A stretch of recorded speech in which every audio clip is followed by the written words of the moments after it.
لیے سب سے پہلے تو کمیشن کے حوالے سے بتائیے گا، عمران خان تو بار بار کہہ رہے تھے کہ جو افسران کو وہ نامنیٹ کر رہے ہیں وہ استعفیٰ دے تاکہ آزادانہ تحقیقات ہو سکے، لیکن اب آپ لوگوں نے ایک بڑا فیصلہ کیا ہے کہ سپریم کورٹ سے کہا ہے، گزارش کی جائے گی کہ وہ فل کورٹ کمیشن بنائے۔ کیا آپ کو لگتا ہے کہ اس سے صاف و شفاف تحقیقات ہو سکے گی اور جو بھی اس وقت اعتراضات ہیں پاکستان تحریک انصاف کے وہ دور ہو جانے چاہیے اس کے بعد؟ جی دیکھیں، اگر ایک ابو بورڈ تحقیق کوئی تحقیق ہونی ہے تو اس کو تمام پاسبلٹیز کو دیکھنا پڑے گا، اور کیونکہ شہباز شریف صاحب کو، ہمیں پارٹی کو، سیاستدانوں کو یہ بات معلوم ہے کہ یہ جو حملہ ہوا ہے اس میں شہباز صاحب کا یا کسی بھی اور شخص کا کوئی تعلق نہیں ہے، اس وجہ سے کوئی حرج نہیں ہے۔ وہ جتنی بھی تحقیقات جس سے بھی تحقیق کرنا چاہیں، اگر فل کورٹ ہے اور اتنے اعلیٰ سطح کے اوپر ایک انکوائری کی جا رہی ہے تو اس میں کوئی حرج نہیں ہے کہ وہ سب سے پوچھے اور اس کو ونس فار آل سیٹل کر دے اس بات کو۔ بالکل درست بات ہے کہ بے بنیاد الزام تو کسی پہ بھی نہیں لگانا چاہیے، تحقیق اس کی ضرور ہونی چاہیے، لیکن دو باتیں کل عمران خان نے اپنی خطاب میں کی تھی۔ انہوں نے ایک تو یہ کہا تھا کہ میں نے پہلے ہی ایک ویڈیو بنائی ہے جس میں 4 لوگوں کو میں نے نامنیٹ کیا کہ اگر میں مر جاتا ہوں تو پھر وہ ویڈیو منظر عام پہ آئے گی، اور 4 لوگوں کو میں نے نامنیٹ کیا ہوا ہے۔ کل انہوں نے یہ بھی کہا کہ میں نے اپنے سپٹمبر کے ایک جلسے میں یہ پہلے ہی بتا دیا تھا کہ مجھ پہ اگر حملہ ہوگا تو پھر اس کو مذہبی انتہا پسندی کا نام دیا جائے گا، اس لیے مجھے انفارمیشن تھی۔ مجھے وہ کہہ رہے کہ میرے بھی جان پہچان کے لوگ ہیں، وزیر اعظم رہا ہوں، جو مجھے بتا رہے تھے کہ یہ ہونے والا ہے، تو اس قسم کے شواہد انہوں نے پیش کیے کل۔ جی پہلی بات تو یہ کہ اگر ان کو معلوم تھا اور انہوں نے پہلے سے ایک ویڈیو ریکارڈ بھی کی ہوئی ہے تو کل 3 کے بجائے ان کو 4 ہی نام لینے چاہیے۔ وہ کہہ رہے تھے وہ 4 نام مختلف ہیں۔ جی اگر وہ 4 نام مختلف ہیں تو یہ 3 نئے نام کہاں سے آ گئے ہیں؟ تو پھر اگر ان کے پاس کچھ ایسی اطلاعات ہیں تو کم از کم وہ 4 نام جو ہیں وہی سامنے لے آئیں، اور اگر وہ 4 نام مختلف ہیں تو اس کا مطلب ہے کہ جو اطلاع انہیں دی گئی تھی وہ غالباً صحیح نہیں تھی، کیونکہ اب تو وہ کوئی اور 3 نام لے رہے ہیں۔ تو یہ بڑی عجیب سی بات ہے کہ پہلے میں نے سوچا کہ یہ 4 لوگ ہیں، یا مجھے اطلاع تھی کہ یہ 4 لوگ ہوں گے، اب بھی میرے پاس کوئی ایویڈنس تو نہیں ہے، یا کم از کم میں سامنے نہیں لایا، اگر ہے تو وہ ضرور سامنے لائیں۔ آج ایک اور پریس کانفرنس بھی ہوئی ہے جس نے سب کو حیران اور پریشان کر دیا ہے، کوئی شرمندہ ہے، کوئی خوف زدہ ہے، اور کوئی یہ سوالات اٹھا رہا ہے کہ اب اس ملک میں جو سیاست ہے وہ کس حد تک مزید گندی ہوگی۔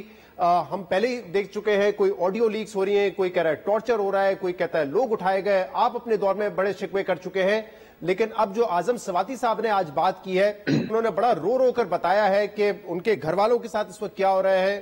ان کی وائف نے بتایا کہ ان کو ویڈیو بھیجی گئی ان نون نمبر سے، اور وہ ویڈیو ان کی اور ان کے شوہر کی ہے۔ ان کو یہ بھی پتا ہے کہ کوئٹہ میں جب یہ گئے تھے وہ اس وقت کی ویڈیو ہے، یہ اعظم سواتی صاحب نے بتایا آج۔ بہت ہی شرمناک ہے، یہ کہاں لے کے جا رہے ہیں ہم اپنی سیاست کو، اور کیسے اس پر قابو پایا جائے گا؟ دیکھیے یہ تو بے انتہا شرمناک چیز ہے، اور اس میں کوئی پارٹی کی بنیاد پہ سیاست نہیں ہونی چاہیے، اور ہم تمام سیاسی جماعتوں کو اس کو کنڈیم کرنا چاہیے، نہ صرف کنڈیم کرنا چاہیے بلکہ بھرپور کوشش کرنی چاہیے کہ اس طرح کی کوئی چیز جو ہے وہ اس کی ایکسیپٹیبلٹی ہمارے معاشرے میں نہ ہو۔ اس سے پہلے ہمارے دوست ہیں محمد زبیر صاحب، ان کے ساتھ بھی یہی کیا گیا تھا، کچھ جعلی ویڈیوز بنائی جاتی ہیں، کہیں سے کانٹ چھانٹ کی جاتی ہے۔ ابھی غالباً کچھ دیر پہلے ایک رپورٹ آئی ہے جس میں کم از کم جو پیمرا ہے یا ایف آئی اے، مجھے نہیں معلوم کون سا، ایف آئی اے جو ہے وہ کہہ رہا ہے کہ شاید یہ ویڈیو بھی کاٹ کے بنائی گئی ہے، مگر ایک کاٹ کے بنائی گئی ہے یا اصل ویڈیو ہے؟ معاشرے کے اندر کسی کی پرائیویٹ ویڈیوز، عزت دار آدمی کی، ان کی، ہم سب کے گھروں میں بہنیں ہیں، بیٹیاں ہیں، مائیں ہیں، تو یہ میں سمجھتا ہوں بالکل ناقابل قبول ایکٹ ہے۔ جب مریم نواز صاحبہ جیل میں تھی تو انہوں نے بھی ایک دفعہ کہا تھا کہ دیکھیے یہاں پہ انہوں نے ویڈیو لگا رکھے ہیں اور کیمرے لگا رکھے ہیں، مختلف جگہوں پہ ریکارڈنگ کرتے ہیں۔ یہ غیر مناسب چیزیں ہیں۔ جو نیب کے چیئرمین ہیں ان کو بھی بلیک میل کیا گیا ایک زمانے میں ایک ویڈیو کے ذریعے، یا کم از کم مبینہ طور پہ ان کو کیا گیا یہ آپ بڑی امپورٹنٹ بات بتا رہے ہو، کیونکہ اعظم سواتی کے ساتھ جو ہوا ہے وہ وکٹم ہے۔ میں یہ اس موقع پہ کہنا نہیں چاہ رہا تھا، لیکن جو مریم والی بات آپ نے بتائی، ایک انٹرویو میں ان سے پوچھا گیا تھا تو انہوں نے بھی اس کو اس وقت سنجیدہ نہیں لیا تھا، اور یہی مسئلہ ہے کہ ہمارے یہاں جو پولرائزیشن ہے وہ اتنی زیادہ بڑھ چکی ہے۔ آج آپ اس کی مذمت کر رہے ہیں، آپ کا ٹویٹ بھی میں نے دیکھا، آپ کی پارٹی سے ایک ڈاکٹر مفتاح اسماعیل صاحب نے ٹویٹ کیا ہے، پیپلز پارٹی سے مصطفیٰ نواز کھوکھر صاحب نے ٹویٹ کیا ہوا ہے. اس کے علاوہ تو کسی نے مذمت کرنے کی جرت ہی نہیں کی. وزراء جو ہے وہ اس پہ خاموش ہے, جو حکومتی لوگ ہیں وہ اس پہ خاموش ہے. آج پوری پریس کانفرنس میں وزیر اعظم شہباز شریف نے بھی اس پہ بات نہیں کی. جب ان سے سوال ہوا تو انہوں نے کہا جی میرے علم میں آئے, میں نے انکوائری کا کہہ دیا ہے. کوئی مذمت نہیں کر رہا ہے اس کی. تو یعنی کہ وہ جو پولرائزیشن کی آپ بات کریں وہ ایگزسٹ کرتی ہے. آج آپ لوگ ایک کمفرٹیبل پوزیشن میں ہیں, آپ کے ساتھ برا نہیں ہو رہا تو آپ لوگ چپ بیٹھے ہوئے ہیں.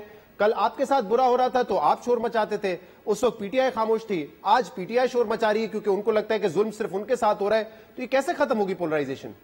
دیکھیے آج میں نے تو, آپ کو معلوم ہے کہ آپ جن چیزوں کی بات کر رہے ہیں مجھے تمام چیزوں کا علم ہے. سواتی صاحب کا جو انٹرویو ہے اور انہوں نے مریم صاحبہ کے متعلق جو الفاظ استعمال کیے تھے وہ بھی مجھے یاد ہیں, لیکن آج مناسب موقع نہیں تھا اور موقع نہیں ہے کہ اس کا ذکر کیا جائے. آج ان کی فیملی جو ہے وہ ایک کرب سے گزر رہی ہے, وہ خود ایک کرب سے گزر رہے ہیں. تو یہ وقت ہے کہ ہم, میں نے تو یہ کہا ہے کہ اکراس دا پارٹی لائن ہمیں ایسا معاشرہ, یہ ہمارا فرض ہے سیاستدان ہونے کے ناطے اور آپ کا فرض ہے جرنلسٹ ہونے کے ناطے, صحافی ہونے کے ناطے, اور لکھاری جو ہیں اور جو سوچنے والے سمجھنے والے لوگ ہیں جو معاشرے میں کام کر رہے ہیں, این جی اوز چلا رہے ہیں, یہ ہم سب کا فرض ہے.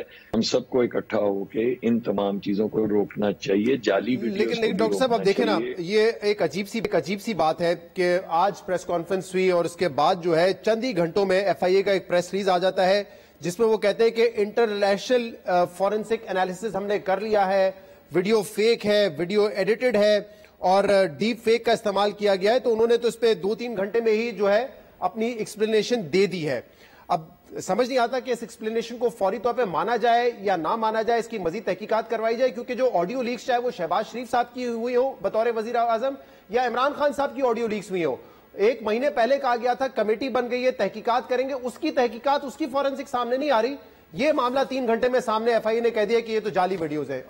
دیکھیے پہلی بات یہ کہ اسی وجہ سے میں کسی ادارے پہ بھی فوری طور پہ فردر پولرائزیشن نہیں بڑھانا چاہتا کہ انہوں نے 3 گھنٹے میں کیسے کر دیا. اصل حقیقت سامنے آنی چاہیے. اصل حقیقت صرف 2 ہو سکتی ہیں. ایک یہ ہے کہ کسی نے ایک شیملیس ریکارڈنگ کی ہے جو بالکل, میں اس پہ کیا تبصرہ کروں. دوسری حقیقت یہ کہ جو گیسٹ ہاؤس میں, جی دوسری حقیقت یہ ہو سکتی ہے کہ ایک ڈیپ فیک ہے. لیکن اگر یہ ڈیپ فیک بھی ہے تو وہ کرب یا وہ عذاب یا وہ شرمندگی جو خاندانوں کو سہنی پڑتی ہے ڈیپ فیک کے لیے, اس سے آزادی تو نہیں. میرے تو بھائیوں کی طرح ہے زبیر, اور ان کی جو بیگم ہے وہ میری بہنوں کی طرح ہے. میں جس طرح سوچ رہا ہوں اس وقت آپ لوگ تمام جو پارلیمنٹیرینز ہیں وہ کیا سوچ رہے ہوں گے. کوئی لاجز میں رہتا ہے, کوئی انکلیو میں رہتا ہے, کوئی اور سرکاری جگہوں پہ رہتے ہیں. تو اگر یہ سپریم کورٹ کے جوڈیشل کمپلیکس یا اس کے گیسٹ ہاؤس میں یہ کیمرے نصب تھے, کیونکہ سواتی صاحب خود کہہ رہے ہیں کہ یہ میں کوئٹہ گیا تھا اور یہ تب کی ویڈیو معلوم ہوتی ہے, تو یہ تو میرے خیال سے سب کے لیے بڑی خوفناک بات ہے.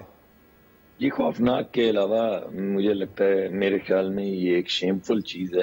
جیسے میں نے آپ کو پہلے کہا کہ یہ تبصرہ صرف سیاستدانوں پہ یا پارلیمنٹ لاجز پہ یا کسی گھر کے اوپر تبصرہ نہیں, یہ معاشرے پہ تبصرہ ہے. یعنی وہ نہ چادر کی حفاظت, نہ چار دیواری کا تحفظ, نہ ماں بہن کی شرم, اس طرح کا معاشرہ تو مناسب نہیں ہے. تو میں سمجھتا ہوں کہ اس میں تھوڑی سی سینٹی لانی چاہیے. بہت بہت شکریہ. ڈاکٹر مصدق ملک صاحب ہمارے ساتھ موجود تھے. ہم نے اس پروگرام میں بات کی کہ عمران خان کی جو تقاریر ہے چاہے وہ لائیو ہو یا ریکارڈڈ ہو, ان پہ پابندی پیمرا کی جانب سے لگا دی گئی ہے, لیکن اب ذرائع سے یہ خبر سامنے آ رہی ہے کہ حکومت نے ہدایت دی ہے کہ پیمرا کا یہ جو بین ہے اس کو ہٹایا جائے. اب دیکھتے ہیں اس حوالے سے پیمرا کے مزید کیا احکامات سامنے آتے ہیں.